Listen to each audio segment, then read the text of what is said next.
নমস্কাৰ সৰকাৰি চাকৰিয়ালসকলৰ ডিএ বৃদ্ধিক লৈ এক ডাঙৰ আপডেট আহি পৰিছেহি কিমান শতাংশ বৃদ্ধি পাব ডিএ ষষ্ঠম দৰমহা আয়োগৰ এই ডিএ শেষ ডিএ হ'বগৈ নেকি তাৰ লগতে অষ্টম পে কমিশন কেতিয়া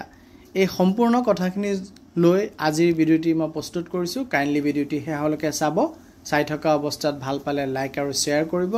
আৰু চেনেলটি যদি এতিয়াও সাবস্ক্ৰাইব কৰা নাই কাইণ্ডলি চেনেলটি সাবস্ক্ৰাইব কৰি মোক উৎসাহিত কৰিব মূল কথাখিনি হ'ল এই ধৰণৰ কেন্দ্ৰীয় চৰকাৰে শীঘ্ৰে কৰ্মচাৰী আৰু পেনচনাৰ সকললৈ সুখবৰ দিব পাৰে চৰকাৰে ডিএ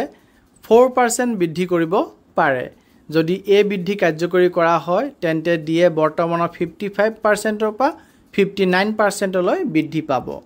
শেহতীয়া মুদ্ৰাস্ফীতিৰ তথ্যৰ ভিত্তিত চৰকাৰে ডিএ অধিক বৃদ্ধি কৰিব বুলি অনুমান কৰা হৈছে একে সময়তে খবৰ ওলাইছে যে অষ্টম দৰমহা আয়োগ 8 পে কমিশন কাৰ্যকৰী হ'বলৈ কিছু সময় লাগিব 2025 চনৰ জানুৱাৰী মাহত ঘোষণা কৰা হৈছিল অষ্টম দৰমহা আয়োগৰ কথা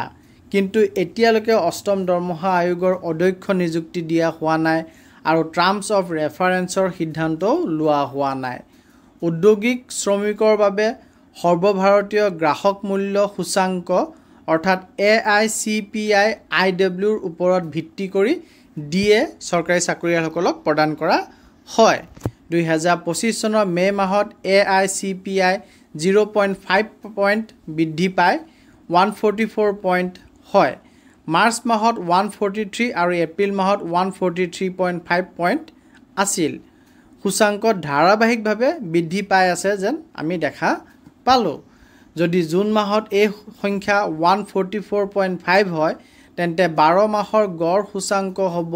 144.17 সপ্তম দৰমহা আয়োগৰ সূত্ৰ অনুসৰি এই গড়ৰ ওপৰত ভিত্তি কৰি ডিএ প্ৰায় 58.85% লৈ বৃদ্ধি হ'ব পাৰে আৰু যদি আমি ৰাউণ্ড ফিগাৰলৈ যাওঁ তেতিয়াহ'লে এই বৃদ্ধি হ'ব 59% লৈ ইণ্ডিয়া টুডেৰ এক প্ৰতিবেদন অনুসৰি বছৰত দুবাৰকৈ অৰ্থাৎ জানুৱাৰী আৰু জুলাই মাহত ডিএ পুনৰীক্ষণ কৰা হয় ইয়াৰ পূৰ্বে 2025 চনৰ জানুৱাৰী মাহত ডিএ 51%ৰ পৰা 55% লৈ বৃদ্ধি কৰা হৈছিল এতিয়া 2025 চনৰ জুলাই মাহত ডিএৰ সম্ভাৱ্য বৃদ্ধি হয়তো সপ্তম দৰমহা আয়োগৰ অধীনত শেষ সংশোধন হ'ব পাৰে ইয়াৰ কাৰণ হ'ল 2025 চনৰ 31 ডিচেম্বৰত সপ্তম দৰমহা আয়োগৰ কাৰ্যকাল শেষ হ'ব